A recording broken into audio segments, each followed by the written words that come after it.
Welcome to Catholic Connection with Teresa Tomeo, keeping you connected to your faith and your world. Teresa tackles the issues of faith and culture, the pro-life message, and media awareness. And now, here's Teresa Tomeo. Happy Tuesday. It's Tuesday, November 11th, 2025, Veterans Day, and a big shout out to all of the amazing men and women serving our country currently, and of course all those who sacrifice so much as veterans. We appreciate your service. God bless you all, and especially your families as well. On this day, we have a lot to talk about. There's news from Washington and the shutdown. They did vote to move forward and open up the government again. We'll have the details in the news. And we also had a very sad story that is posted on the Catholic News Agency website this morning for those of us in the media, especially in the Catholic world. And of course, if you followed the story of the Face of God in Montepello, if you've been to Abruzzo for that beautiful site there, you may be familiar with the great work of Paul Batty, a German journalist based in Rome for many, many years. A good friend of ours at EWTN and Catholic News Agency passed away. He was only 77 years old. And just pray for his family, his beautiful wife, Ellen, and his children and grandchildren. I met Paul Batty through a mutual friend, Steve Ray, of course, also well known to our viewers and listeners at EWTN, many years ago, and Steve and I were doing a pilgrimage together, Saints and Shrines, and he brought Paul on because his book about the face of God and the veil in Montepello, again, which is in southern Italy in Abruzzo, was really starting to make news and to make headlines. And he gave a talk on the book and on the veil. And ever since then, we hit it off. And when I would go to Rome for the network, or, if I was doing a pilgrimage, I'd make sure I had time to have lunch or dinner with Ellen and Paul. They were so nice and just wonderful people and loved the Lord and loved the church. And Paul was just an amazing journalist. We'll have a story about that in the news, but I'm just saying that to you so you can check out the story on CatholicNewsAgency.com and pray for his family.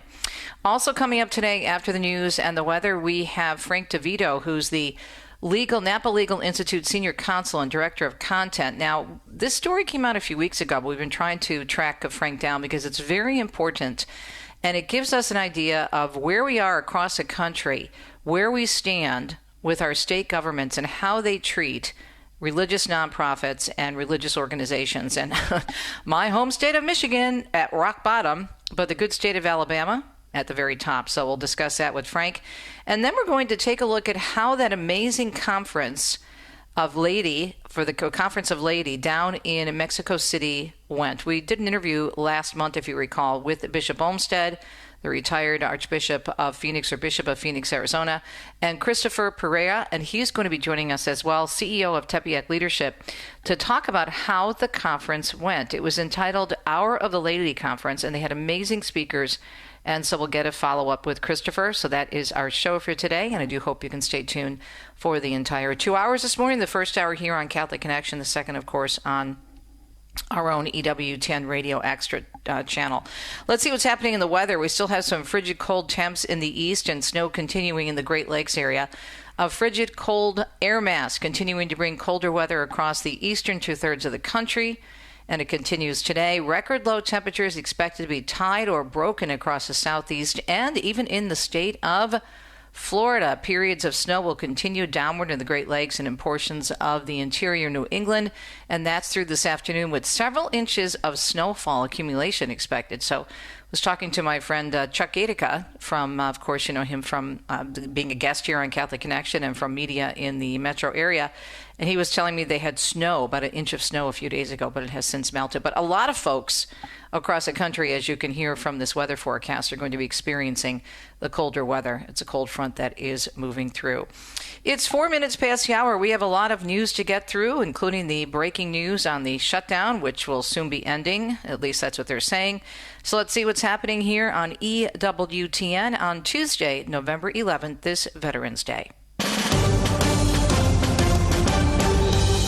Well, as we just mentioned, the Senate voting last night to end the government shutdown.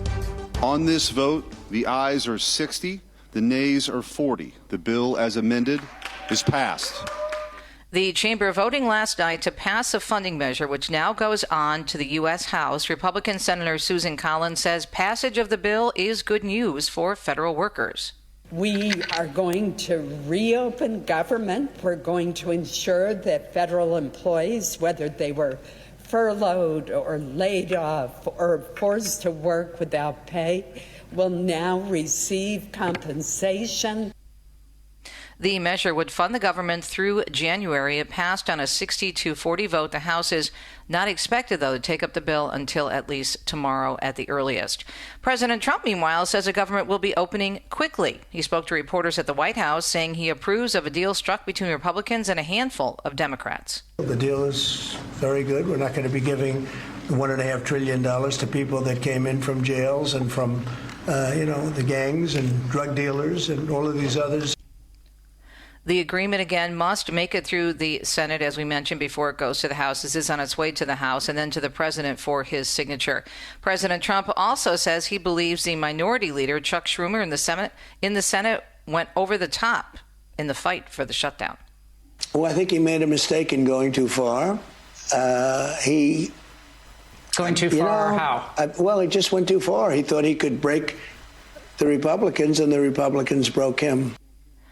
In an interview on Fox News, the president discussing a series of topics, also saying he was not pleased when he saw the air traffic controller staffing issues in recent days. In other news this morning, the families of 6 campers and 2 counselors killed in Texas floods, as Rory O'Neill tells us, are now filing major lawsuits 5 months after their deaths. 2 separate lawsuits were filed Monday, one by the family of camper Lulu Peck and the other by the families of 5 campers and 2 counselors who died in the 4th of July weekend tragedy. Both lawsuits accuse Camp Mystic, the Eastland family, and the camp's management companies of negligence and wrongful death. Each lawsuit seeks more than $1 million in damages. In all, 25 campers died, along with the 2 counselors during that natural disaster. I'm Rory O'Neill. The U.S. Supreme Court yesterday declining a request, Catholic News Agency explains this morning, to over so-called same-sex marriage. Kim Davis, a former county clerk from Kentucky, petitioning the Supreme Court in July to reconsider the 2015 ruling, which legalized civil marriages between people of the same sex nationally. Davis requested the court also hear her case 10 years later after she made headlines for refusing to issue marriage licenses to same-sex couples. She served several days in jail for contempt of court for violating a judicial order to issue the marriage licenses, and she was then also ordered to pay more than $360,000 in damages and legal fees for violating a same-sex couple's right to marry. After lower courts rejected her claim that the Constitution's First Amendment right to free exercise of religion protected her in the case, she then appealed to the Supreme Court. He also reported this morning the Trump administration did not weigh in on the case as the High Court considered whether to take up the matter. The Supreme Court made the decision to reject the request yesterday, but has made no comment on the matter. And as we mentioned at the top of the hour, Paul Batty, author of many well-known books such as Benedict Up Close, The Face of God, and The True Icon, passing away early yesterday morning at the age of 77 after a long illness. He was also a veteran contributor to EWTN and Catholic News Agency's German language news partner. He was born in 1948 in Germany in a small village on the Rhine River, studying philosophy and sociology as well as art history and political science before embarking on a journalistic career. He also worked as a teacher for several years. As a journalist, he served for many years as a Jerusalem correspondent before moving to the city of Rome. He was also one of the founding editors of Vatican magazine. He died in his beloved Montepello in the Italian Abruzzo region. Paul and his wife Ellen had 5 children. Pope Leo says AI use in healthcare must ensure quality of care and relationships. As Devin Watkins reports from Vatican News, the Pope sent a message to those taking part in a conference offering his prayerful good wishes for their deliberations about the use of artificial intelligence in healthcare. In his message, the Pope noted the pervasive influence of AI and other technological advances on humanity. He said our interaction with AI heavily influences the way we think and alters how we perceive ourselves and others. We currently interact with machines as if they were interlocutors and thus become almost an extension of them, he said. We not only run the risk of losing sight of the faces of the people around us, but of forgetting how to recognize and cherish all that is truly human. Pope Leo highlighted the benefits technological developments have brought to the fields of medicine and health. However, he added, true progress requires that individuals and public entities uphold human dignity and the common good. Though AI and other technologies can be used to devastating effect on humanity when used maliciously, those same technologies have the potential to be transformative and beneficial if placed at the true service of the human person, said the Pope. He then focused on the irreplaceable nature of human relationships in providing care for individuals. And the Pope also telling the medical professionals gathering for that conference at the Vatican, saying they must both have the expertise to offer care and the ability to communicate effectively while expressing closeness to their patients. Healthcare cannot be reduced, he said, to solving a problem, adding that technological devices must never take away again from the patient-care relationship.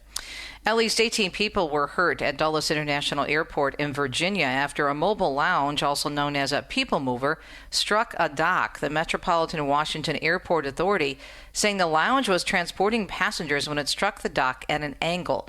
Authorities initially said just 8 people have been taken to the hospital, later raising that number to 18. The injuries, though, are not considered life-threatening. New York City is honoring those who have served our country on this Veterans Day. The annual Veterans Day Parade marching up 5th Avenue, starting at 25th Street at 12:30 today. This year's parade marking the 250th anniversary of the start of the Revolutionary War. That's when the U.S. Army, Navy, and Marines were formed. The Veterans Day wreath-laying ceremony takes place at Madison Square Park at 11 a.m. Meanwhile, there will also be a ceremony at the Intrepid Sea, Air, and Space Museum this afternoon at 3:30. Monica Nelson tells us, again, today is Veterans Day, and along with that comes an increased focus on the sensitive topic of suicide.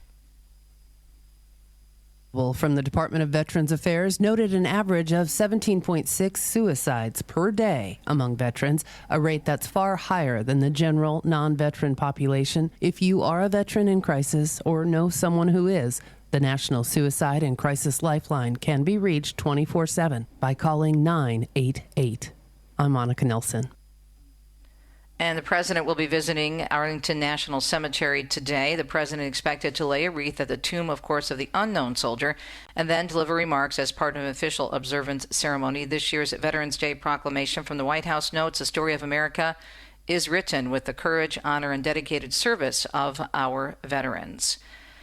Wikipedia wants AI companies to utilize their paid services. Their nonprofit parent company, Wikimedia Foundation, says AI companies have been scrapping their web pages.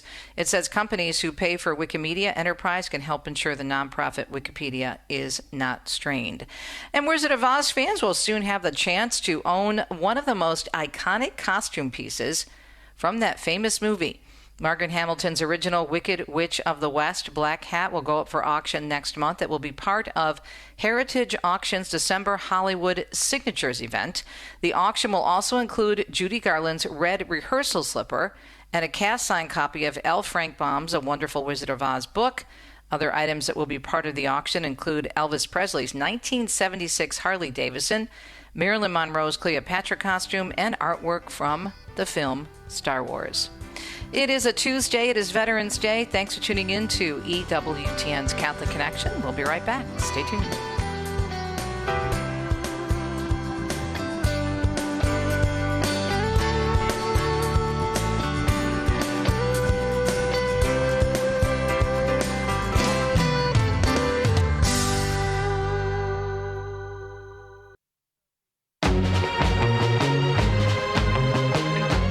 Appreciate your listenership here at EWTN's Catholic Connection. It's a Tuesday, Veterans Day. God bless all of our veterans. November 11, 2025. Very important topic. How do our states treat religious organizations and nonprofits as well? Frank DeVito is the Napa Legal Institute Senior Counsel and Director of Content. And the Napa Legal Institute has come out with recently their annual Faith and Freedom Index. Frank, thanks for joining us today. You want to start with the good news for Alabama or the bad news for my home state of Michigan? What do you think? We can go either way, but thank you so much for having me. Oh, you're welcome. Okay, let's start with the good news. State of Alabama doing very, very well in this category, right? Yes. So Explain. there are a lot of reasons for that. So the Faith and Freedom Index is it's a unique study. First of all, in that we're focusing on, as you said, the laws that affect religious organizations. There are a lot of studies, but they tend to focus on religious exercise rights for individuals. So this is a little different. The other thing I've been told no one else really does is that we couple both the religious freedom kind of laws that you would expect, the things that make headlines, non-discrimination laws, state of emergency laws, and so on, with regulatory laws, things that don't make the headlines so often, tax exemptions, charitable regulations, corporate governance laws. And so what you get is a pretty wide-ranging view of the kinds of laws that affect faith-based nonprofits and how the different states do on that. So Alabama is unique in that for a couple of reasons. For one, it has a Religious Freedom Restoration Act, which is a really important baseline protection for religious exercise across the board. Maybe we'll get to that later. But it has it actually enshrined in its state constitution. I believe it's the only state in the union that does that. Non-discrimination laws are fairly narrow and don't tend to conflict with religious hiring or programming. And then its regulatory and tax regime is not perfect, but pretty good. And so the overall landscape in Alabama, it scores the highest on our scoring system. But again, no state is perfect, right? That's a 72%. So every state has room for improvement. Especially my home state of Michigan. So why did Michigan fare so poorly? Yeah, it's probably a similar conversation if I go down the line of the types of laws that one needs to have. So Michigan does not have a Religious Freedom Restoration Act, which can be a problem. One of the big ones, and we've been tracking this a lot because I think this is going to be an increasingly problematic tension between religion, religious organizations, and laws and government, is the non-discrimination laws. At least that's how they're commonly called. I quibble with that term. But you have these laws in place for public programming and for employment that you can't discriminate on the basis of, right, it started with the Civil Rights Act in the 60s on the basis of race, ethnicity, ancestry, sex, and then we've added in more and more categories. So in particular, when you have laws at the state level that ban discrimination in hiring or programming on the basis of religion, you could see where there'd be a conflict, or sex, including sexual orientation and gender identity, you have a real problem. And Michigan has among the most difficult, problematic laws in the country for that. There are very expansive non-discrimination laws and no real meaningful exemptions or accommodations for religious organizations. There's a little qualifying clause where if you think that you have a reason to discriminate in good faith, then you can ask the state agency in Michigan for an exemption, and they can you can guess how likely it is that they'll actually write back to you and grant you that. Yeah. So how much of this has to do, and I'm sure it has a lot to do with the people in office. For example, you and I were talking during the break about how bad in terms of way leaning to the left, both our governor and also our attorney general are. How much impact do the people in office have on this? Yes, that's a great question, and it's something that I clarify a lot when I talk about the Faith and Freedom Index. So on one hand, there's a little bit of a political spectrum here. You can see that there are some heavily weighed, there are more red states, quote unquote, at the top of the list and probably more blue states at the bottom of the list, but it's not exclusively. A lot of the time there are old laws on the books or things that have never been changed in states that might surprise you. There are some good laws in California. There are some terrible laws in West Virginia, so not all a partisan thing. But it can get more complicated than that. The political landscape is complex. There are some even very friendly to religious liberty type of states, but they don't want to touch the budget. So you ask about improved tax exemptions, no way, it's not on the table, no political appetite for it.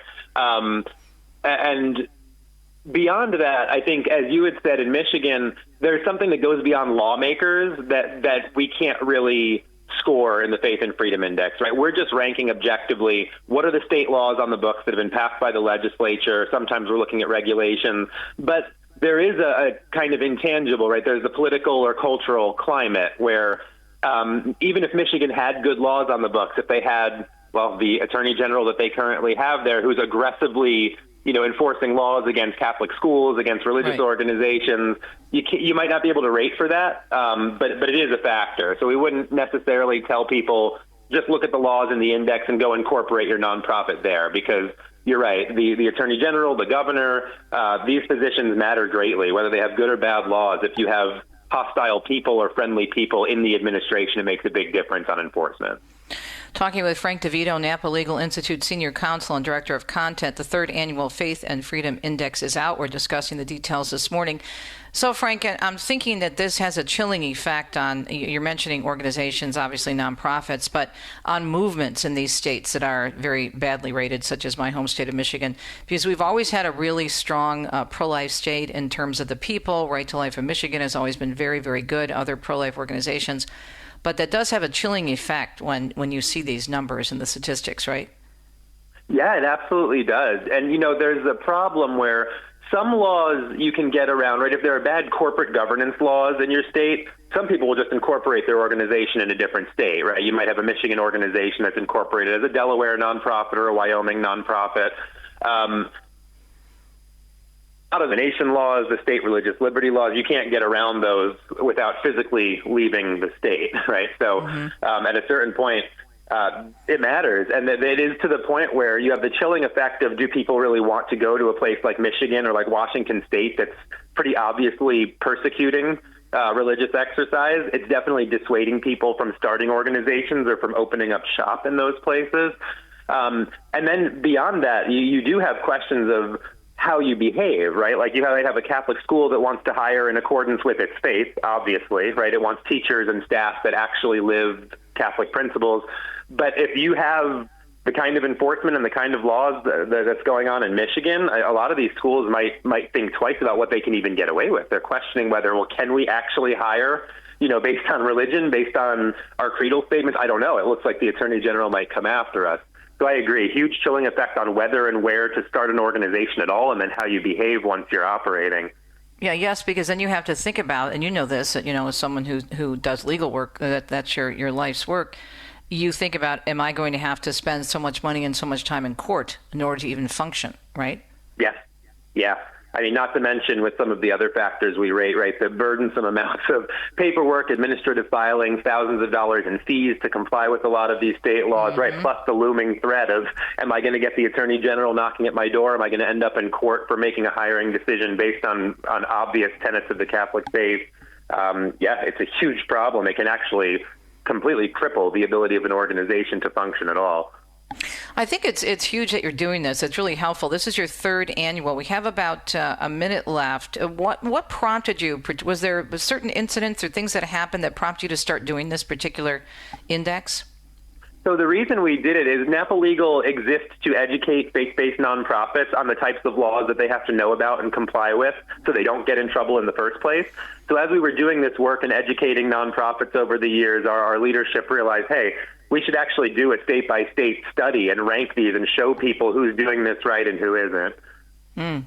Great. All right, Frank, we're going to take a quick break. Then we come back, we'll talk a little bit more about the importance of this index and where various states stand. And also, if you live in one of these states, such as my home state of Michigan, that is not doing well in these categories, what can we do as a people of faith to make sure that we are able to speak freely and have these organizations function so they can make a difference? We're talking with Frank DeVito, the Napa Legal Institute Senior Counsel and Director of Content, the third annual Faith and Freedom Index. And as you heard, Alabama, number one, Michigan, the Great Lakes state, at the bottom. We'll find out who's kind of in the middle, maybe the higher ups and the lower thirds. Who knows? We'll see. We'll figure it out. Frank joins us again for another segment. Stay tuned. You're listening to Catholic Connection, an EWTN production on this Veterans Day. We'll be right back.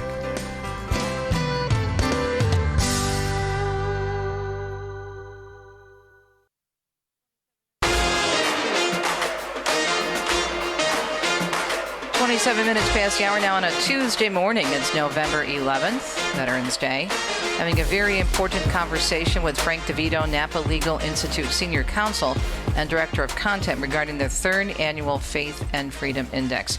So, Frank, we were talking before we took a quick break that, just wondering what this means for organizations, nonprofits who are in states like mine, like Michigan. How are they doing and what can they do differently or maybe better to make sure that they're not swallowed up by all of this?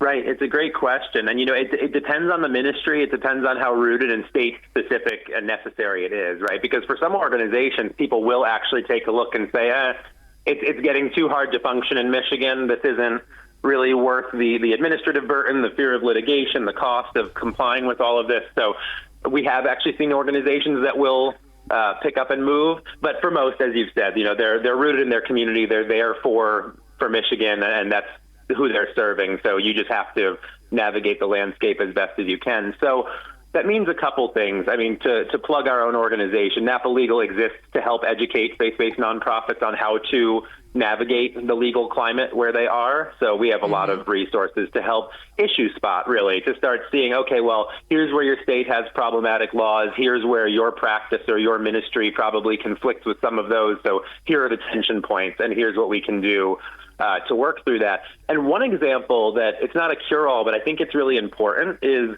over the last few decades, as religion became maybe a little less culturally accepted, right? We went from a society where being Christian was kind of necessary to thrive in society to now society is kind of hostile to it.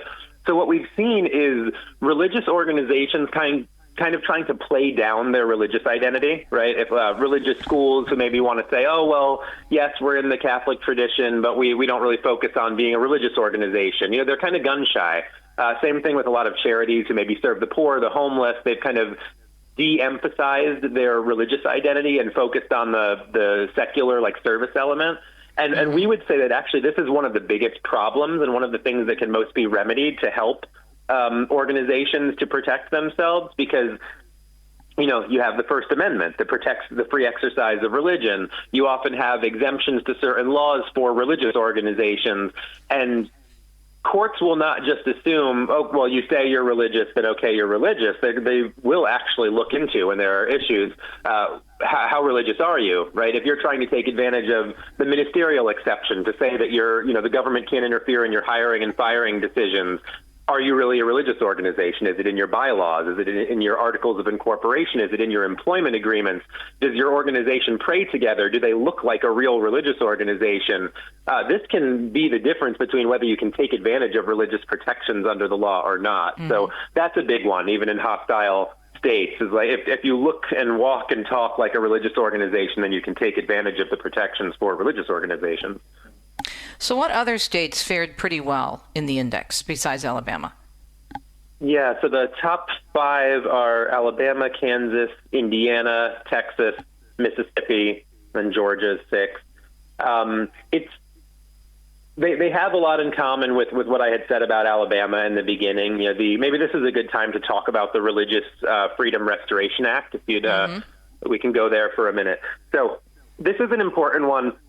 And you will find that all the states that are in, I'm just looking at my list, the top 10, 12, 13, all have one of these, because we weigh it very highly for a reason. So really quickly, in 1990, there was a U.S. Supreme Court case called Employment Division versus Smith, where the Supreme Court very seriously narrowed the application of the free exercise clause of the First Amendment. So basically, the Supreme Court held if there's a law that's neutral and generally applicable, right, it's not targeting religion, it's not targeting a certain subset of people, it applies to everyone, even if it actually burdens religious exercise, we're going to say it doesn't run afoul of the free exercise clause of the First Amendment. It created a lot of problems. You can imagine, right, if a law said Catholics can't buy wine, that's not neutral, it's not generally applicable, it's obviously discriminatory. That's going to fail free exercise clause. But if you just have a law that says nobody can buy wine, even if Catholics need it to have the Mass, that's neutral, generally applicable. It's probably going to be something that you can't use the First Amendment to get around. So it created a real problem. And what the Religious Freedom Restoration Act is a statute that basically bypasses that and says, okay, if the First Amendment doesn't protect religious exercise from general neutral laws, then we do by statute, and it forces courts to protect religious individuals and organizations, even if neutral laws are burdening their religious exercise. So there are 30 states, I think it's 30 right now, in the United States that have Religious Freedom Restoration Acts, which means there are about 20 that do not. So do those in states like Michigan and others that don't have RFRA, do they need to start working toward that? Would that be an effective way to change the climate in their states? So practically, yes. In theory, yes. But politically, it's very difficult. I mean, even in more conservative states, you've seen there was that fight in Indiana a number of years ago when Vice President Pence had been governor, where he got gun shy. They ended up amending and weakening the Religious Freedom Restoration Act before it was signed. So it's a hard thing. I would say, again, politics is not what I do for Napa Legal, but in any but the most robust states, it's very hard to pass them right now because you have LGBTQ lobbies come in and say, this is just a pretext to discriminate against our people, and it becomes a big, loud political fight with a lot of money behind it. That being said, in the last year, Georgia passed one and Wyoming passed one just in this last year. Utah was last year. So it was originally a movement that came in the years after those Supreme Court cases in the 90s, but in the past 3 years, I would say, since we started the index, another 5 or 6 states have passed them. So that is a heartening trend that we've seen again. What's great about your organization, though, is that you're there to help people. You don't just put out these numbers and say, oh, sorry, if you're in Michigan or one of these other states, good luck. I mean, you do have assistance and help for people that really help educate and just get them connected with other people maybe feeling the same pinch, right? Yes, that's a lot of what we do, the founding purpose, as I said, is to help educate nonprofits. Faith-based nonprofits, they run charitable organizations. They run a little school, a crisis pregnancy center.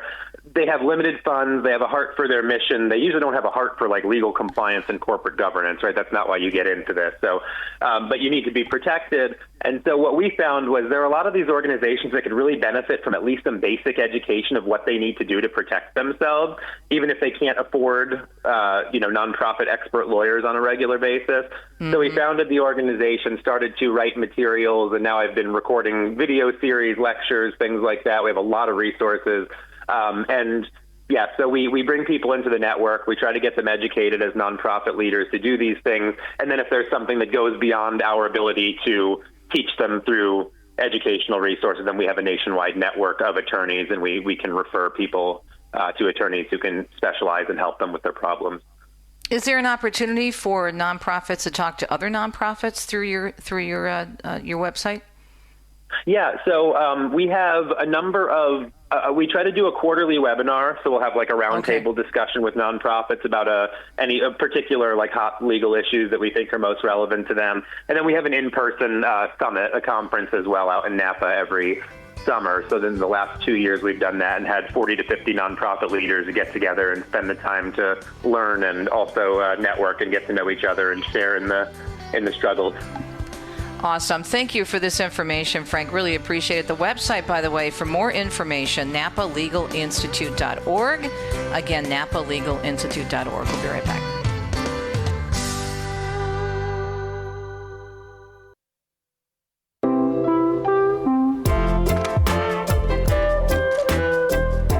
Minutes past the hour. Great to be with you on a Tuesday. It's November 11th, 2025, and great to follow up on Tepeyac Leadership's Hour of the Laity Conference, which took place recently down in beautiful Mexico City. And of course, Our Lady of Guadalupe was a big focus of that conference, as well as what we as laity can do to make a difference. Cristofer Pereyra is the CEO of Tepeyac Leadership, and he's on the phone with us to kind of give us an update. So, Cristofer, how did it go? Thanks for joining us again. Oh, Teresa, thank you so much for the invitation. We had such a blessed, lovely, Holy Spirit-filled, grace-filled time. It was a gift.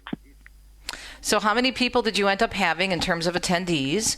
Yeah, it was smaller than our previous conference. It really was a very intimate experience. It was about 60 people, where in the past we had about 250.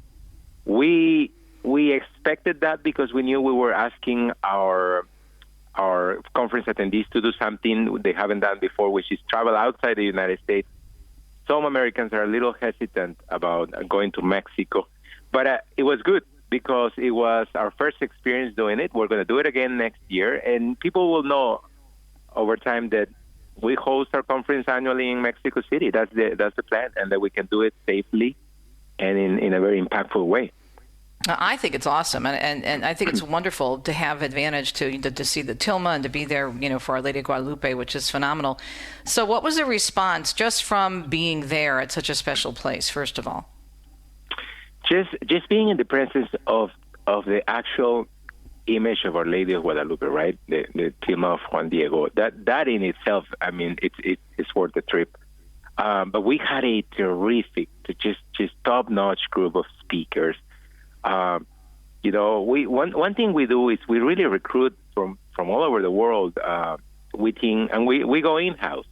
Our former Tepeyac leaders, the people that years ago were going through the program and now are out and about as leaders, making a difference in their own communities. We had some speakers from Spain, from Costa Rica.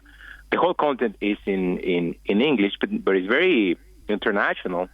And, of course, many American speakers and panelists during these discussions. It was all about going deep into understanding the role of the laity, our mission, and also the theme of the conference was the Pope's new motto, in the One Christ we are one. So it was all about unity, exploring what leadership, a unifying leadership from the laity means, what that looks like. And I walked away with a lot of nuggets that I can put into practice. I think the other participants as well. So can you give us one or two of those nuggets? Because I think it's super important for all of us as laity to have an understanding of the important role we play in the church. I would say the most important one, Teresa, the Pope is such a great role model of this, which is simply having the ability, which we have lost as a society, to listen to one another, just to listen, just to talk. We assume people don't want to hear what we have to say. We assume we're not going to be interested in what others have to say because we know that they're coming from a different direction, and we start to segment ourselves and divide ourselves and think of ourselves in categories. And I think we need to remember that we are all human beings and that we all have something important to say, that we should at least listen to what the other has to say. That was a theme that continued to resonate throughout the conference. And I think that's so important. As a matter of fact, in prepping for the show today, I was looking at a news site and saw this horrible story about violence and an uprising of these leftist students that came onto the Berkeley campus and tried to disrupt a Turning Point USA event. I'm thinking, wait a minute, aren't college campuses supposed to be a place where we can hear each other out and we can express ideas? And that is just, unfortunately, I think in so many ways, as you said, even sometimes in the church, gone by the wayside. We have to be able to listen to each other. Absolutely, 100%. I think that is a big message that came out of the conference. And now we're really excited about putting together the next cohort of our signature flagship formation program, Tepeyac Leadership Initiative, is really looking as a solid group of Catholic professionals from around the country and around the world. As you know, next year we're launching the first Spanish version for the first time of our program exclusively for Latin America. So we're going to be forming, as always, a group of people from the United States, from Europe, from all over the English Catholic-speaking world, but also another group will be made out of people from everywhere from Mexico down to Argentina. Wow. That's exciting. And your conference next year is back in Mexico City, right? Yes, for us, it really, even though it was the first time we did it there, our apostolate from the beginning had dedicated this work and asked for the intercession of Our Lady of Guadalupe and Juan Diego. That's why we named it Tepeyac. We also use consistently the image of Juan Diego as one of a lay leader, as someone who didn't initially see himself as leader, as able to carry out an important mission. That's a great point. Wow. Yeah. For us, we meet Juan Diegos every year in our program, people who are gifted and God has given so many talents, and they don't see themselves as leaders. And the program helps them to get there and to find their leadership commitment is what we call them. So it's very special for us. It feels like coming home, going to Mexico City, and we think it's a good fit. There are a lot of conferences in the United States, a lot of terrific, wonderful Catholic conferences, but we were trying to find a way to set ourselves apart and offer something different, and we think this is a good fit because we've always been about Our Lady of Guadalupe, Juan Diego, and Tepeyac. Now, what about speakers for next year? Any ideas yet, or do you have a list? Well, actually, no. we at this point, no. We're just fresh off this conference. We typically early in the year we think about a theme. This is the way we do it. I think perhaps other events might start with a list of people who they'd like to have in their conference. The way we do it is we start with a team and we create a program and we think about the topics. And then we begin to plug in. We begin to think who would be a good person to invite to do this talk or sit on this panel discussion. And we tend to go in-house. We don't tap too much into the Catholic speaking circuit. Rather, we like to promote our own Tepeyac leaders and give them an opportunity to come up the stage and lead. I think that's a great idea. We're talking with Cristofer Pereyra. He's the CEO of Tepeyac Leadership. They're fresh off their recent annual conference and looking forward to next year's conference. One of the things that I always think about and pray about is I wish all of us in the laity would understand that over the centuries, since the church began actually, the laity, if you think about it, at the end of the day, when there's a big crisis in the church, who's the one that turns the church around? It's usually the laity, right? We are the majority of the church, and I don't think Jesus ever meant for the clergy, for the bishops and the priests to be the only ones to carry on their shoulders the weight of leading in the church and in the world. And particularly if we read and study the teachings of the church, particularly through the Second Vatican Council, we will understand clearly that the mission of infusing society, secular society, with the values of the gospel, transforming society from within, that is the mission of the laity. And we can do it in ways that our beloved bishops and even the Pope cannot do, precisely because of their state in life and our state in life. How were you drawn to this area of ministry in terms of helping the laity understand their role? Cristofer, what was it? Was there a particular instance or incident in your life that prompted you to get so involved in this? Actually, it was a series of things, but the starting point probably was as I was serving Bishop Olmsted to work for the Diocese of Phoenix. I was once sent to a secular civic leadership development program here in town. And going through that experience opened my eyes to the reality of civic leadership development in the United States. Teresa, this concept has been around since the 70s.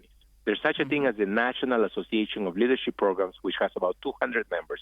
The members are large nonprofit organizations that are doing this. They take on names like Leadership Philadelphia, Leadership Los Angeles. They're all in all the big cities and even small cities.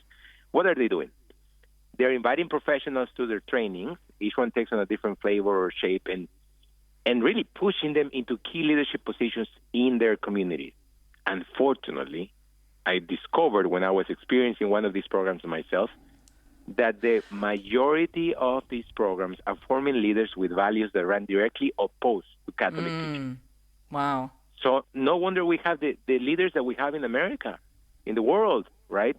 These are the programs where many of our public elected officials get their feet wet in terms of leadership. This is where they form their networks and tap into resources, and not just politics, people in the for-profit, non-profit sector. This is sort of a secret, something that happens kind of under the radar. I mean, it's not, people know it's there, but the ones that need to know.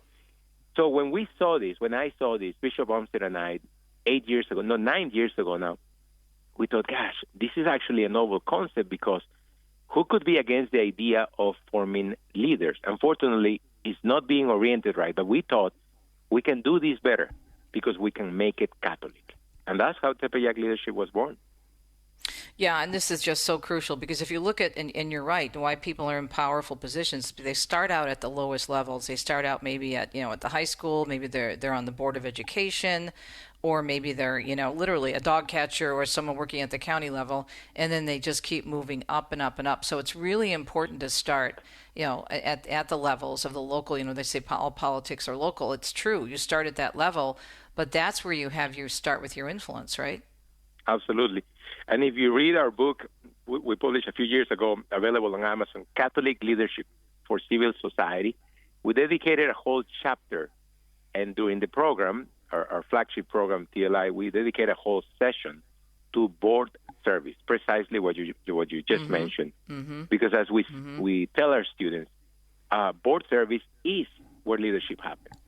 And by boards, we actually have broadened the definition of board service, because we do mean real boards, advisory boards, boards of directors, boards of trustees, but we also mean your student government body, as you mentioned, or your professional association or guild. Imagine the influence the American Psychiatric Association or the bar of lawyers have in the standards of the industry and the things that take place.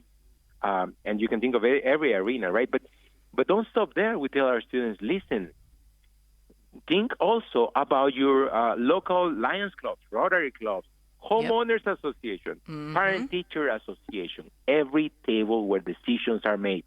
This is where we need more faithful and committed Catholic voices. Amen. Well said. So, Cristofer, how do we find out about next year's conference? And if folks are interested in learning more about Tepeyac leadership in general, where did they go? So the conference exact dates will be announced early next year, and I can already say announce that Archbishop Gomez has verbally accepted to join us. So Bishop Olmsted and Archbishop Gomez. Wow. We're excited.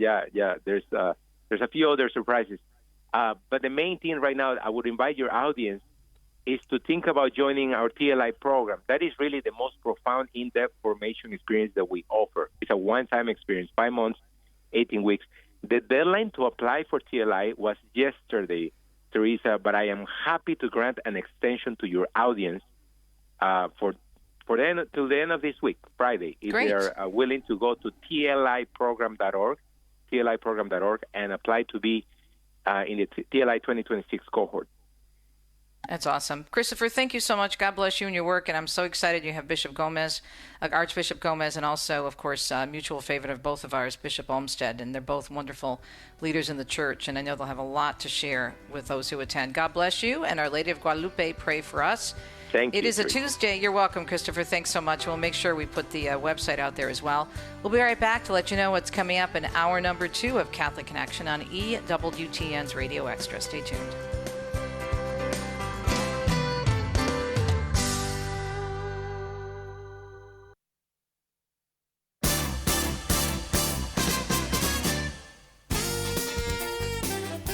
Don't forget to thank a veteran today for their service to the United States of America. God bless all of our veterans. Hope you're having a great day. It is a Tuesday, November 11th, again, Veterans Day in the United States of America. Coming up in the second hour of Catholic Connection on EWTN's Radio Extra, we're going to take a look at, don't you just love it, the state of Pennsylvania. You think Michigan is bad? Well, there are some issues in my husband's home state of Pennsylvania where he was born and raised. So the Pennsylvania officials think it's a good idea to have a media literacy program for kids, and the resources in the media literacy kit, guess what outlets they're using? What do you think? Well, the BBC, and who else? I think and I think, what was the other one? Al Jazeera, NPR, public broadcasting. BBC is in the middle of a big scandal regarding activism within the newsroom, sloppy editing, purposefully, changing quotes from people. I mean, it's just unbelievable what they're doing at the BBC, and they're being called out for it, but they're still claiming they're not biased at all. And yet somehow the state of Pennsylvania thinks this is a good resource for kids in their media literacy kit. We'll take a look at that. And speaking of education, we are going to be checking in, as we always do, with the Cardinal Newman Society's Kelly Salomon for our Newman Guide News. And we'll take a look at that story that I just mentioned, as well as the story I mentioned earlier with the Napa Legal Institute, where, and also with Cristofer, where one college campus among many not allowing other voices to be heard. All that coming up next on the second hour of Catholic Connection, EWTN Radio Extra. Stay tuned.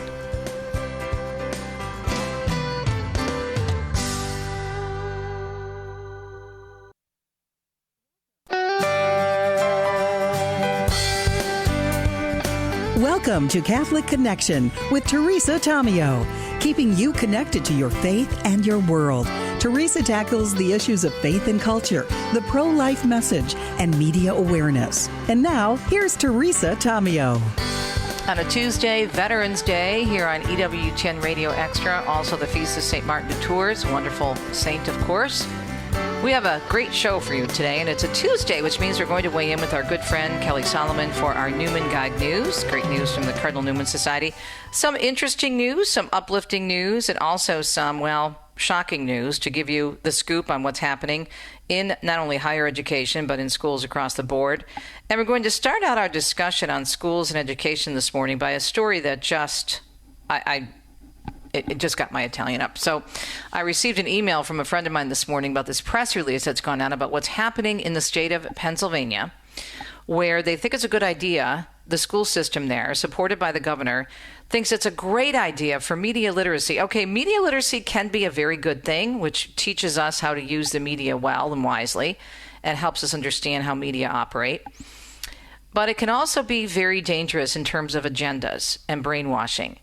And the outlets that are involved in the media literacy kit in terms of resources for K through 12 students in the state of Pennsylvania, well, they're utterly ridiculous in terms of not being legitimate organizations, because several of them are being called out majorly, most recently the BBC, for extreme institutional bias. The BBC just fired 2 top people because an internal memo went out about the hatchet job they did, among other things, on a story involving the President of the United States, Donald Trump. And yet this is one of the outlets that the state of Pennsylvania thinks is great for the kids to use in terms of their media literacy. Alrighty then. And so we'll talk with Kelly Salomon about that, but I do want to dive into this story a little bit more deeply because more information is coming out about the problematic BBC. The problem is this is not an outlier situation with the BBC. This has happened with NPR. We see this with other outlets. We see what happened with 60 Minutes and the infamous now Kamala Harris interview before the election. What's happening are many people in the media see themselves as activists rather than journalists. They basically put on a mask and claim to be reporters, claim to be caring about journalism and the who, what, where, when, why, and how, when all they really care about is making sure that their agendas are getting out there and they help the politicians that support their agendas. And we see it over and over and over again. And the BBC is certainly right in that category. And this is for Europe, of course, a British Broadcasting Corporation. So we'll discuss coming up at 2 cents, and we'll also take a look at that with Kelly Salomon from the Cardinal Newman Society. Weather-wise, what are we looking at? Well, still very frigid cold in the eastern part of the U.S. and snow continuing in the Great Lakes. We have a frigid cold air mass that continues to bring colder weather across the eastern 2/3 of the country early this week. Record low temperatures are expected to be tied or broken across the southeast and Florida, and periods of snow continuing downwind of the Great Lakes and in portions of interior New England through this afternoon, with several inches of snowfall accumulation expected. Wow, several inches, and it's only early November. Well, it is a Tuesday morning. We are so glad you're listening to the second hour of A Catholic Connection on EWTN Radio Extra. Let's get started and see what's happening in the news on this Veterans Day. Well, the Senate voting last night to end the government shutdown. On this vote, the ayes are 60, the nays are 40. The bill as amended is passed. Chamber voting last night to pass a funding bill, which now goes to the House. Republican Senator Susan Collins says passage of the measure is good news for federal workers. We are going to reopen government. We're going to ensure that federal employees, whether they were furloughed or laid off or forced to work without pay, will now receive compensation. The measure would fund the government through January. It passed on a 60-40 vote. The House, though, not expected to take up the bill until Wednesday. That's tomorrow at the earliest. The president says, however, the government will be opening quickly. Speaking to reporters at the White House, he said he approves. Trump said he approves of the deal struck between Republicans and just a handful of Democrats. The deal is very good. We're not going to be giving $1.5 trillion to people that came in from jails and from, the gangs and drug dealers and all of these others. Meanwhile, the president also saying in an interview on Fox News that he believes Senate Minority Leader Chuck Schumer went way over the top in the shutdown fight. Well, I think he made a mistake in going too far. Going too far, how? He just went too far. He thought he could break the Republicans, and the Republicans broke him. In that Fox News interview, Trump discussing a series of topics, also saying he was not pleased at all when he saw the air traffic controller's staffing issues in recent days. Rory O'Neill tells us in other news this morning the families of 6 campers and 2 counselors killed in Texas floods are now filing major lawsuits some 5 months after those deaths. 2 separate lawsuits were filed Monday, one by the family of camper Lulu Peck and the other by the families of 5 campers and 2 counselors who died in the 4th of July weekend tragedy. Both lawsuits accuse Camp Mystic, the Eastland family, and the camp's management companies of negligence and wrongful death. Each lawsuit seeks more than $1 million in damages. In all, 25 campers died, along with the 2 counselors during that natural disaster. I'm Rory O'Neill. The U.S. Supreme Court yesterday declining a request to overturn its 2015 decision to legalize same-sex marriage. Kim Davis, you may recall, a former county clerk in Kentucky, petitioned the High Court in July to reconsider that 2015 ruling, which legalized same-sex civil marriages nationally. She requested the court also hear her case 10 years later after she made headlines for refusing to issue marriage licenses to same-sex couples.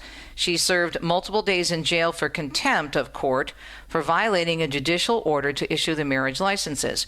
She was also ordered to pay more than $360,000 in damages and legal fees for violating a same-sex couple's right to marry, after lower courts rejected her claim that the Constitution's First Amendment right to free exercise of religion protected her in the case.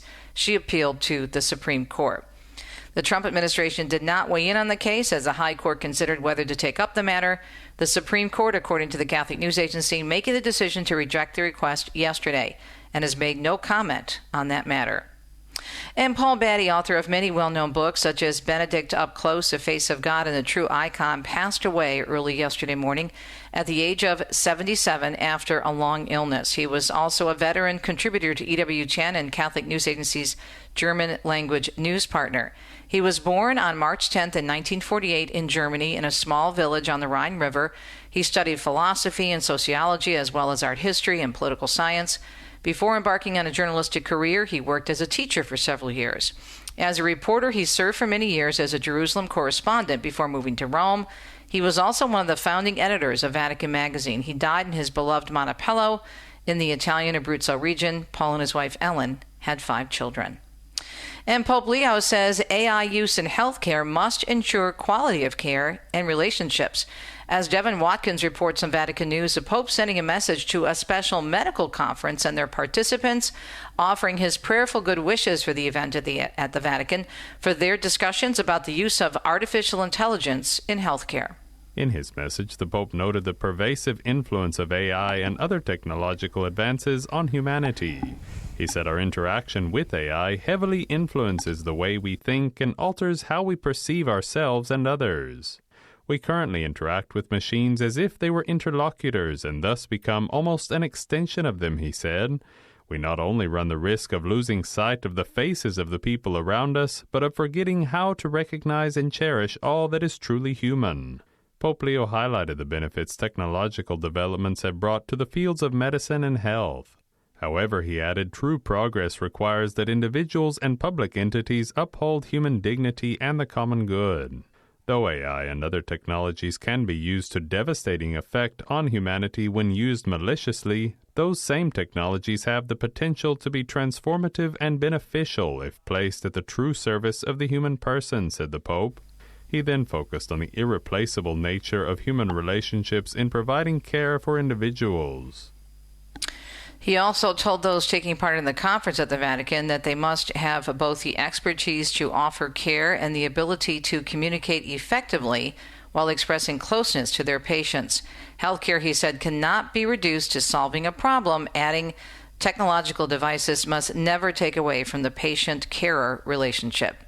At least 18 people were hurt at Dulles International Airport in Virginia after a mobile lounge, also known as a people mover, struck a dock. The Metropolitan Washington Airport authorities saying the lounge was taking passengers across the airport when it struck the dock at an angle. Authorities initially said just 8 people had been taken to the hospital, but later raising that number all the way up to 18. The injuries are considered non-life-threatening. New York City honoring those who have served our country on this Veterans Day. The annual Veterans Day Parade marching up Fifth Avenue, starting at 25th Street, begins at 12:30. This year's parade marks the 250-year anniversary of the start of the Revolutionary War. That's when the U.S. Army, Navy, and Marines were formed. The Veterans Day wreath-laying ceremony takes place at Madison Square Park at 11 o'clock, an hour from now or so. And meanwhile, there will also be ceremonies at the Intrepid Sea, Air, and Space Museum at 3:30 this afternoon. And Monica Nelson tells us today is Veterans Day, and along with that comes an increased focus on the sensitive topic of suicide. The most recent data available from the Department of Veterans Affairs noted an average of 17.6 suicides per day among veterans, a rate that's far higher than the general non-veteran population. If you are a veteran in crisis or know someone who is, the National Suicide and Crisis Lifeline can be reached 24/7 by calling 988. I'm Monica Nelson. President Trump will visit Arlington National Cemetery today. The president expected to lay a wreath, of course, at the Tomb of the Unknown Soldier and deliver remarks as part of an official observance ceremony. This year's Veterans Day proclamation from the White House notes that the story of America is written with the courage, honor, and dedicated service of our veterans. Secretary of War Pete Hegseth says U.S. carried out strikes on 2 more alleged drug boats over the weekend. The strikes took place on the Eastern Pacific yesterday, killing 6 people. In a post on X, he said the vessels are known by U.S. intelligence to be associated with illicit narcotics smuggling. Over 70 people so far have been killed in more than a dozen strikes that began in September. Jack Cronin tells us a woman in a stolen minivan managed to cross the border from San Diego into Mexico after a 3-hour chase across Southern California. The car chase started at 10:30 a.m. in Thousand Oaks, with law enforcement chasing the woman across Ventura, Los Angeles, Orange, and San Diego counties. She led highway patrol down the 5 and 805 freeways in San Diego before making it to the San Ysidro port of entry and crossing into Mexico. There were no injuries or crashes during the 3-hour chase. I'm Jack Cronin. And Wizard of Oz fans will soon have the chance to own one of the most iconic costume pieces from the film. Margaret Hamilton's original Wicked Witch of the West black hat going up for auction in December. It will be part of Heritage Auction's December Hollywood signature event. The auction will also include Judy Garland's red rehearsal slipper and a cast-signed copy of L. Frank Baum's A Wonderful Wizard of Oz book. Other items that will be a part of the auction include Elvis Presley's 1976 Harley-Davidson, Marilyn Monroe's Cleopatra costume, and artwork from Star Wars as well. It is a Tuesday morning, the Feast of St. Martin de Tours, and also, of course, Veterans Day. Wishing you a beautiful day. Don't forget, several parts of the country today and for several days are going to be very chilly. We have a frigid cold air mass continuing to bring colder weather across the eastern 2/3 of the country, and that will take place today and probably for parts of tomorrow. Record low temperatures are expected to be tied or broken across the southeast and even down in Florida. And then periods of snow continuing downwind of the Great Lakes and in portions of interior New England through this afternoon. Up next, taking a look at the state of Pennsylvania and their idea of so-called media literacy. You won't believe it, but then again, maybe, given the state of our media, you will. We'll be right back.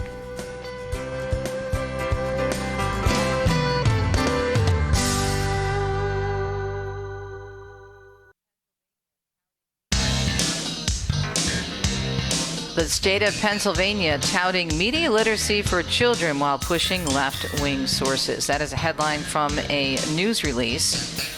This is yet more evidence that government schools cannot be trusted under the guise of battling disinformation. The state promotes outlets riddled with leftist propaganda masquerading as news reporting. All right, let me read this press release to you. Then we're going to play a clip of someone responding to what's happening specifically with the BBC, which is in the midst of a bias scandal. I mean, it's a huge story.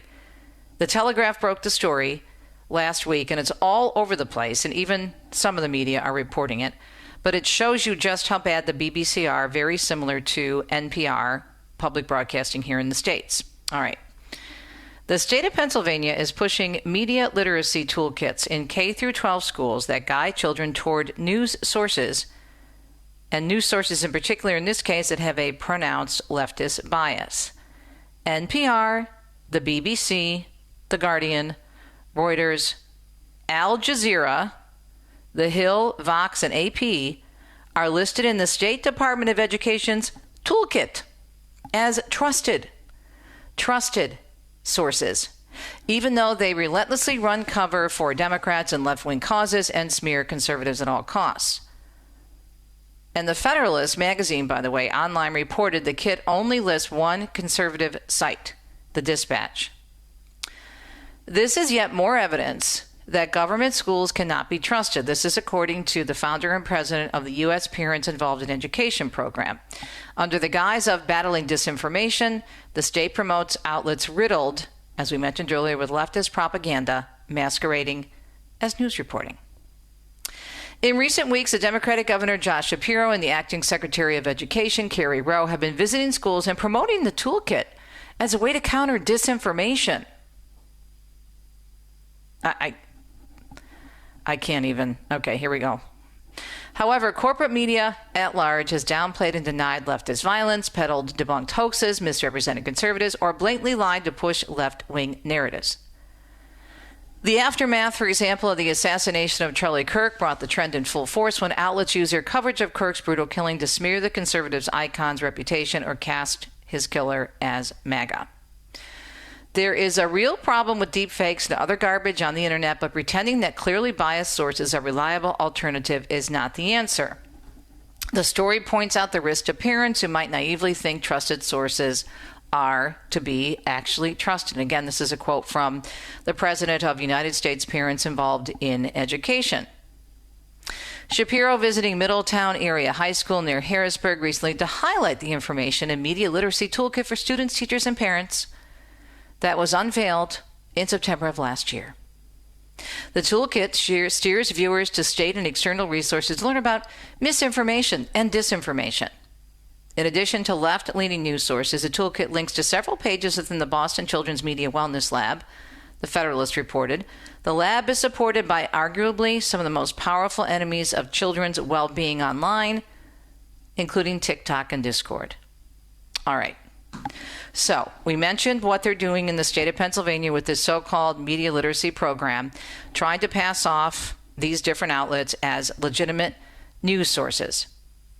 Well, the BBC is right now involved in a major scandal. And this has to do with bias, all right? And for example, how they basically took an interview, actually not an interview, but the speech that Donald Trump gave on January 6, 2021, and chopped it and put it together. And this is all in a memo, by the way, and that's what happened. The Telegraph released this memo and made it seem as if the president was promoting violence. All right. Telegraph journalist who revealed BBC Dr. Donald Trump's speech expresses genuine shock at the extent of scandal after Director General's resignation.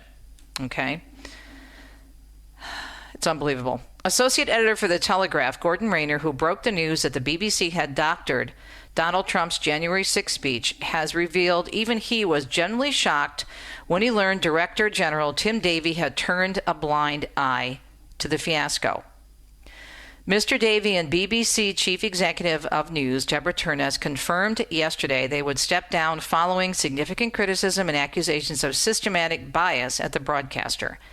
Critics have accused the BBC of failing to maintain political neutrality in its reporting, including in its coverage of Donald Trump, the Israeli-Hamas war, and trans rights issues. So it's not just one story. It's several stories. Now, okay, last year they started this program in Pennsylvania with this media literacy thing. But you would think that given everything that's happened in the last several months, that the state of Pennsylvania would say, oh, wait a minute, we have to rethink this and maybe provide some different sources for this so-called media literacy kit for kids, all right, grades K through 12. So I want to run a little bit of an interview with Josh Hammer, who's a Newsweek senior editor at large. He's reflecting on the latest fiasco at BBC. He's being interviewed by the anchor from the Australian version of Sky News, where they have their own problems with a very similar Australian broadcasting company. Take a listen.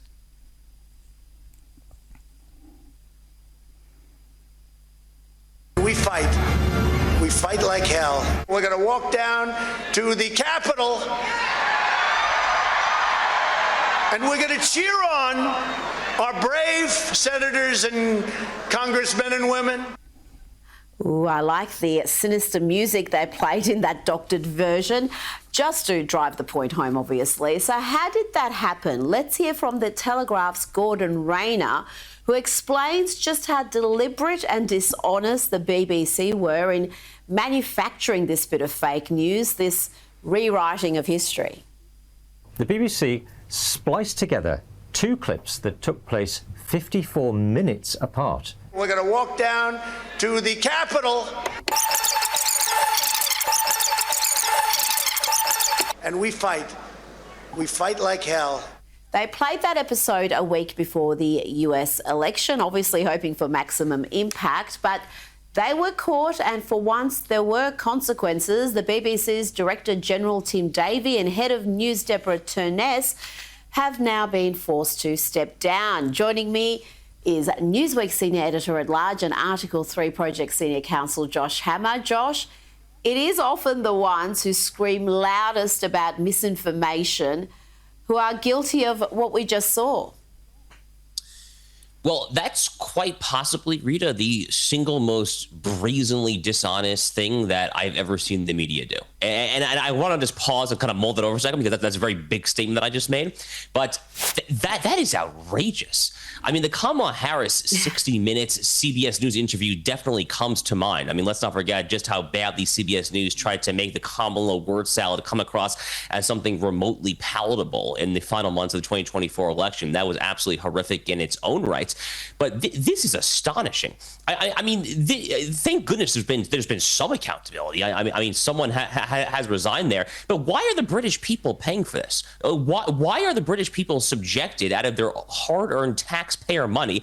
And you know, the economy in the UK has not exactly been rocking and roaring for a number of decades now. So it's not exactly like people have money to splurge around, but they're subsidizing this crap. They're subsidizing this. I mean, here in the United States, we're subsidizing PBS and NPR. Well, I mean, Trump's taken some steps actually to finally extricate ourselves from that toxic bear hug of relationship with our taxpayer-funded media overlords. But at the barest to bare minimums, it's just one of many reasons why the public should not be engaged in the direct subsidization of media. This is utterly egregious stuff. I would like to see someone no less than Keir Starmer himself just condemn this and say this is not helpful. After all, last I checked, the US and the UK still had something going back to the Reagan-Thatcher days, probably even longer back to Churchill-FDR, called the special relationship. If you guys actually care about the special relationship, you probably should stop doing things like this. That's just some helpful advice, shall we say.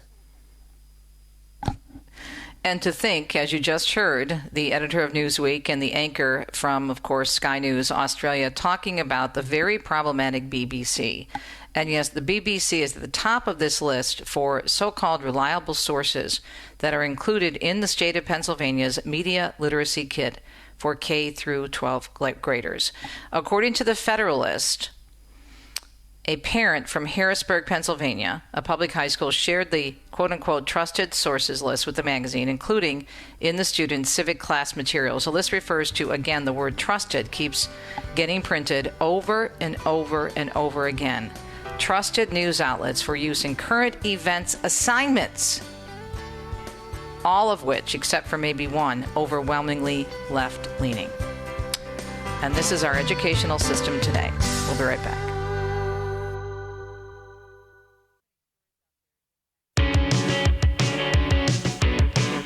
So many stories out there impacting education. That's why we're so grateful for the contributions that Kelly Salomon from the Cardinal Newman Society makes every week here on the second hour of Catholic Connection. So, Kelly, we've been going back and forth since yesterday and the day before on so many stories that are making headlines. But I wanted to start because I just spent my 2 cents segment this morning talking about Pennsylvania touting media literacy for kids while pushing left-wing sources. The sources that they include in this media literacy kit include the BBC, which right now is embroiled in this huge international bias scandal for major stories. It is just incredible what this network did, in addition to falsely editing a speech of Donald Trump's, their bias regarding the Hamas war, and many other stories. And yet, the state of Pennsylvania, okay, so this came out last year, this list of so-called trusted sources, but they certainly have had ample time to update it or remove both Al Jazeera, the BBC, and even NPR. What's your reaction to the story when you read it? Thanks for joining us. Well, my first thought, Teresa, was this is right up your alley of exposing the bias in the media. And then the fact that they're promoting this to young students to seek out information. And I think, why not send students to read the best literature that's ever been written, the timeless, great books, and wide variety of literature that is available to students, that they don't need, that we're forming young people and educating them in K-12 education. And what books from the Cardinal Newman Society suggested reading lists have these children read and been taught and exposed to before they're put into these media sources with big biases and controversies? And how are students going to be able to sort out the truth and find the truth when they've never spent time even with the great literature and learning how to analyze a text, how to critical think, how to seek out the truth in these texts? Well, there's no other reason but to really just kind of brainwash them and to get them to think a particular way, because what they're saying about this media literacy kit is that it gives them resources, and they're supposed to use these so-called trusted resources, Kelly, to do their homework assignments, among other things. Wow. I mean, what else can you say except they're trying to brainwash them through this, right? You know, and that's why the Cardinal Newman Society has been raising the alarm about government schools, about secular schools, and how Catholic families need to be really aware of the issues going on in so many of our public schools today. This is just one more example that, you know, they're being pointed to these sources that are going to confuse them, that are not always going to present them with the truth. And, you know, this is just another issue like the other issues we've seen in public schools, some public schools that are providing students with books that celebrate gender ideology, that celebrate same-sex marriage, right? These are the problems that young Catholics are going to face in public schools. And so Catholic families really need to know that this is happening and to know that they can seek out other alternatives for their children to be formed, to be educated. Well, let me read the description that's in this media literacy schools kit. And they describe news organizations, and they say this: use the following list to search for news articles for your current event assignments. These sources are trusted sites organized for each of the topics: world, national, and state, local. World news, Reuters. Reuters has remained true to our trust principles of independence, integrity, and freedom from bias, working relentlessly to bring news from the source of all corners of the globe. British Broadcasting Corporation, the world's largest public service broadcasting network servicing the United Kingdom and the world with top stories. Okay, involved in a major scandal right now. 2 of their executives resigned. Al Jazeera is in here. The first independent news channel in the Arab world, based in Qatar, focusing on regional and international affairs. The Associated Press, which also has its share of issues, by the way, U.S.-based, founded in 1846, known for fast, accurate, and unbiased news. And the Guardian newspaper, known for investigative journalism focused on U.S. and international news. And then for the national area, they say PBS and NPR. Oh, my goodness. Now, it's interesting, all of these, they don't put a description in about whether they're liberal, but then you come to the Dispatch, which is the lone, more balanced outlet, which tends to be a little bit more conservative, and they put in there conservative lean. There's always an agenda being pushed here, right? Teresa, how many of these outlets have you exposed media bias in over the years? Well, all of them. Yeah. It's just so frustrating, though, that they couldn't update this, considering that they came out with this media literacy kit, and they've been, making the rounds. The governor and the head of education in Pennsylvania have been making the rounds and just touting these organizations, touting them as so wonderful. So big story. Okay, on a positive note, let's talk about the Pope and students and AI, because there's some really good stuff coming out of the Vatican on that, right? That's right. And, Teresa, that last story, I think, ties into the Pope's emphasis on AI and technology and how it should be, how we should be aware of that it can be used for good or for bad, and how we need to be very thoughtful with how we're using it. And, in the last story, it's interesting how they're targeting students through what they're reading, through the media they're consuming, because they know it can have such an effect on young people. And so the Pope, in his latest new document on Catholic education that just came out. It's been an exciting couple of weeks in Catholic education with St. John Henry Newman being named Doctor of the Church, patron of Catholic education. Then the Pope releases this new document called Drawing New Maps of Hope. And so we're, going through this document, pulling out different themes. And one of the big themes is the use of AI and technology in education. And that is likely going to be the topic of his next encyclical that will be coming out as well. And so it's interesting to explore, and for Catholic families and Catholic educators to read through what the Pope is saying about technology, and then to explore some case studies of what schools have been doing in response to AI and technology already, and what they can do going forward.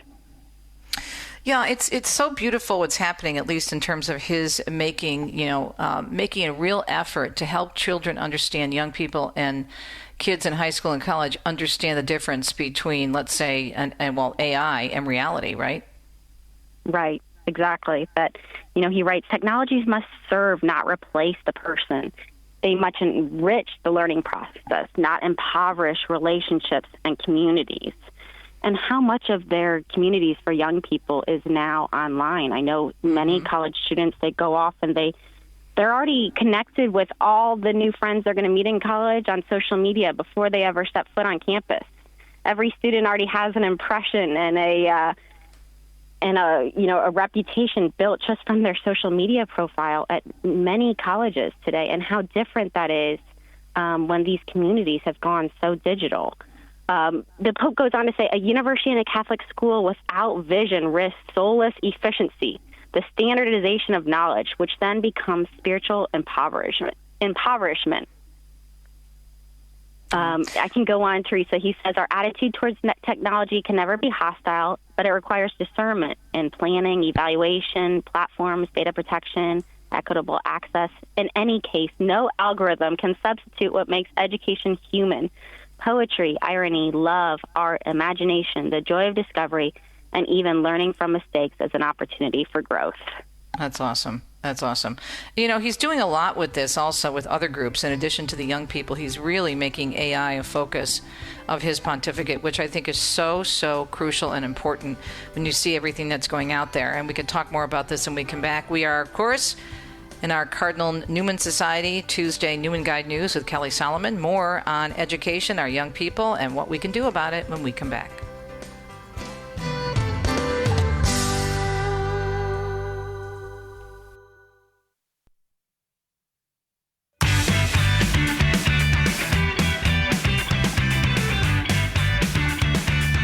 Welcome back. Catholic Connection. As Kelly and I were saying during the break, we're a source you can trust, certainly, and of course a wonderful Cardinal Newman Society as well. That's why we have Kelly Salomon on with us every week for Newman Guide News.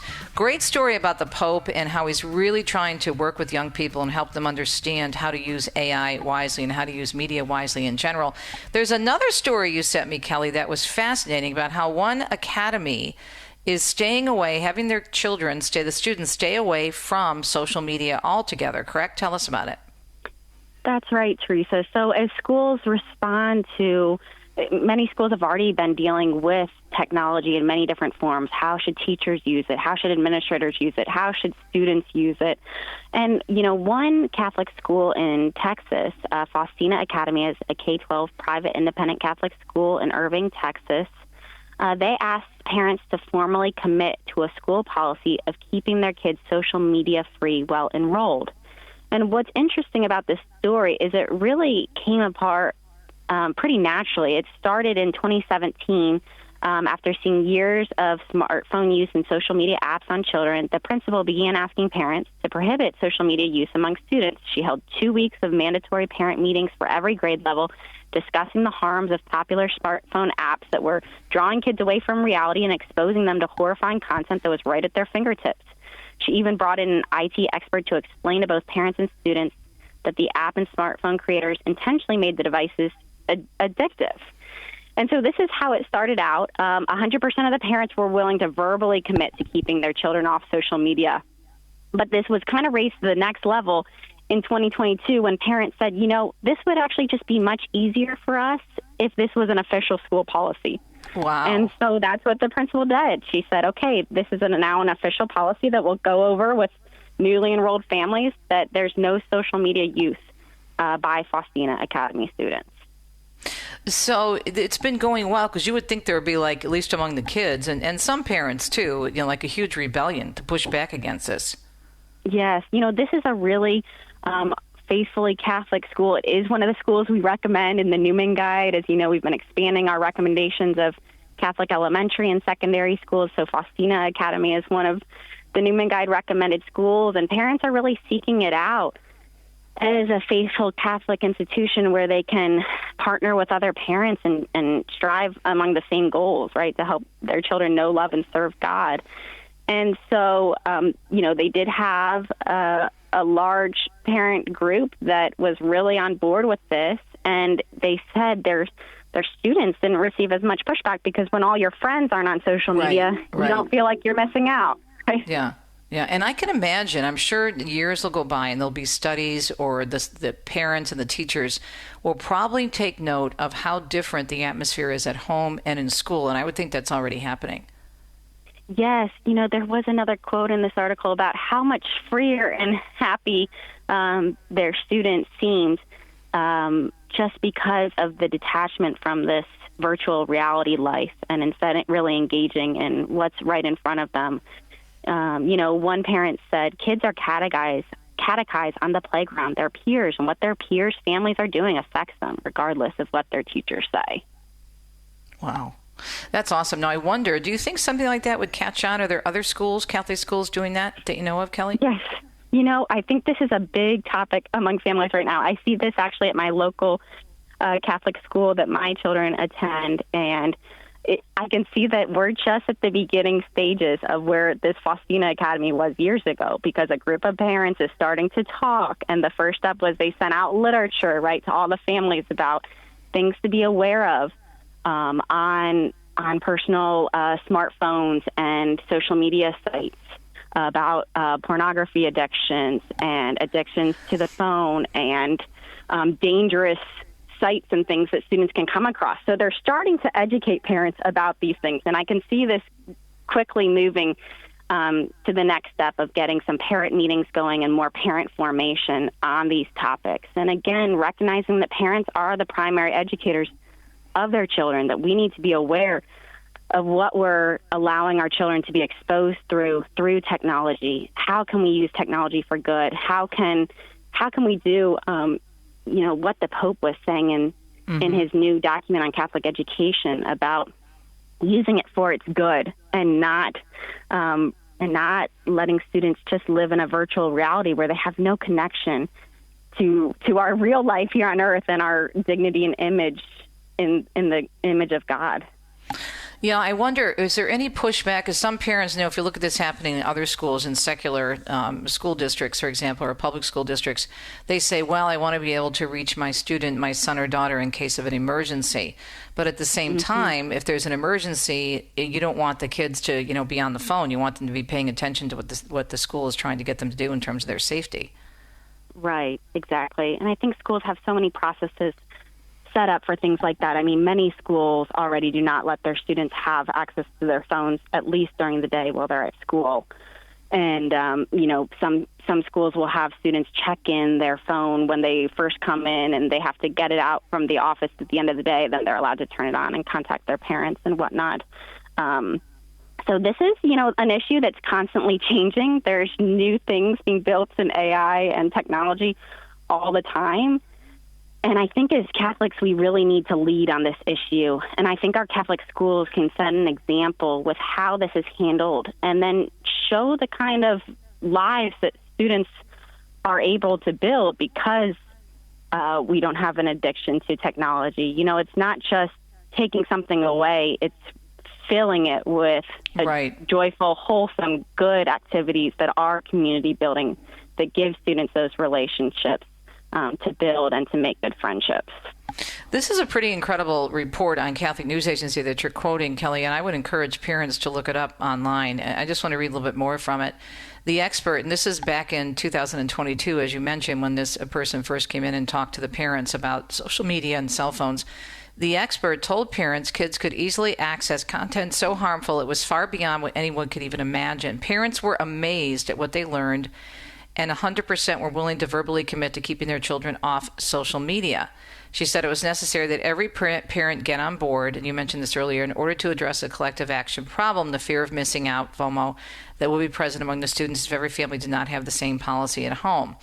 And then in 2022, as you mentioned earlier, the official policy became official policy at the school. This is incredible, and this is super, super important, again, for people to join together. There is safety, I think, in numbers, and to have that backing of other parents, that's got to be a real boost, I think, for moms and dads. Exactly. I mean, as moms and dads, wow, I want other parents to be supporting the same kind of mission we're trying to provide for our kids. And, you know, Teresa, what I'm seeing at a lot of other public schools, when they find students having issues with smartphones and technology, addictions to pornography, or another parent in this article even mentioned how at a previous school, an 8th grade girl became involved with a 45-year-old man who she thought was a teenage boy through social media. And rather than recognizing the dangers and changing their policies, the school hushed it up. I think that this is a very hushed up topic in education overall today. And again, as Catholics, we really shouldn't be quiet about it. We should be proactively addressing this, because of the whole formation we're trying to provide students can be very undermined by things like social media use and addiction to smartphones. Yeah, it's really a great idea. Okay, one more story we have time for. Oh my goodness, the president of Georgetown. Fill us in on this.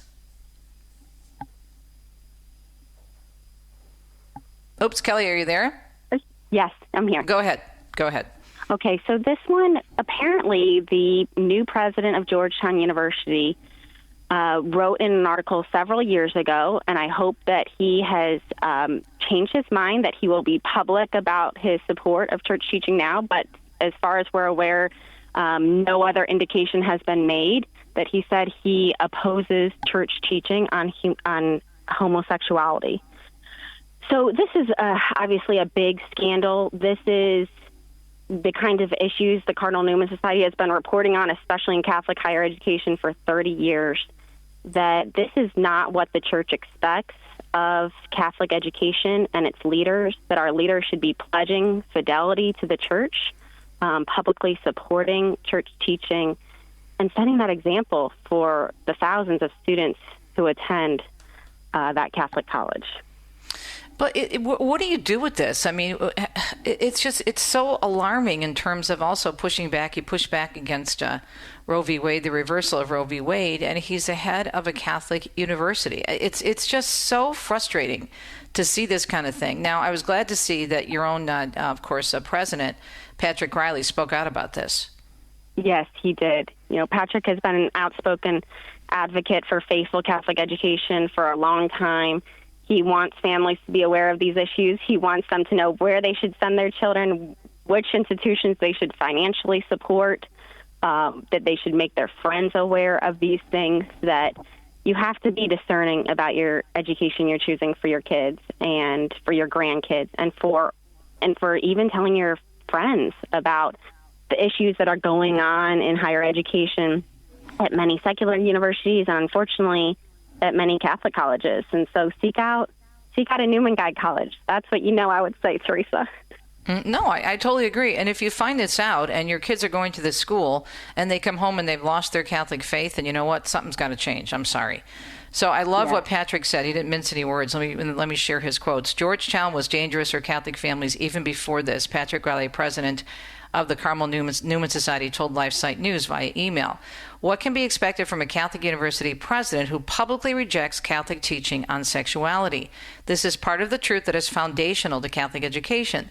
Every Catholic educator should vigorously oppose what this man embraced 11 years ago, and while I hope he has since returned to Christ, I can't imagine trusting him as a leader of Catholic education, Riley said.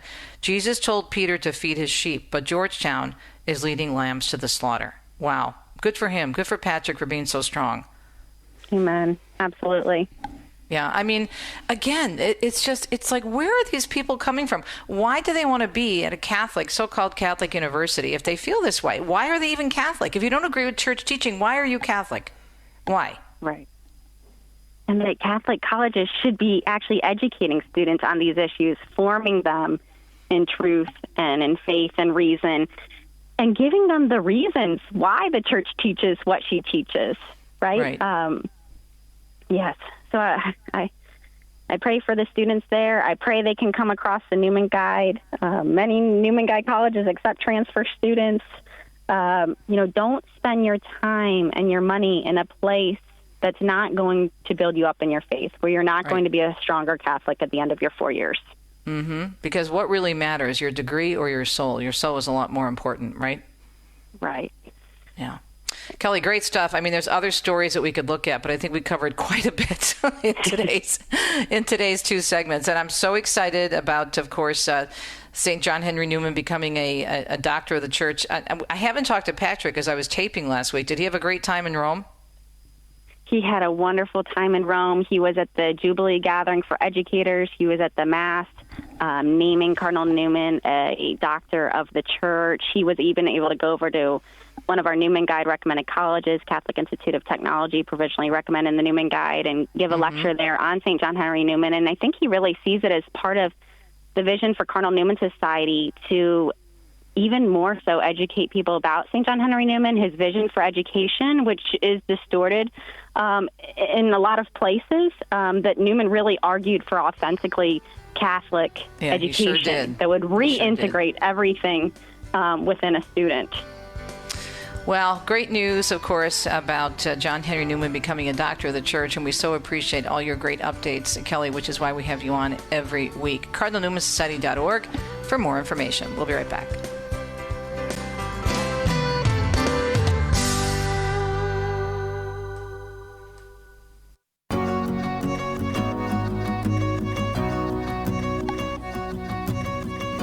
Thanks so much for tuning in to a Tuesday morning edition, the second hour of CC with TT on EWTN's Radio Extra, EWTN.com. And you can do a search on the website to share this second hour with folks as well. Just do EWTN Radio Extra. It'll pop up. There'll be a link to the app, and you can download it on your laptop, on your phone, any device you like, and you can listen to us for 2 hours a day. First, of course, well, if you stay on the app, you can listen on the radio and just go through the whole program, so it makes it very, very easy. All right, coming up tomorrow, it is a Wednesday, which means we check back in with Joan Lewis. Very excited, of course, to always check in with Joan. She'll have the papal audience message, and she'll have an update on the Holy Father's schedule. Today, I was noticing that there's a brand new documentary that's been done on the Holy Father, Leo from Chicago. Pretty cool.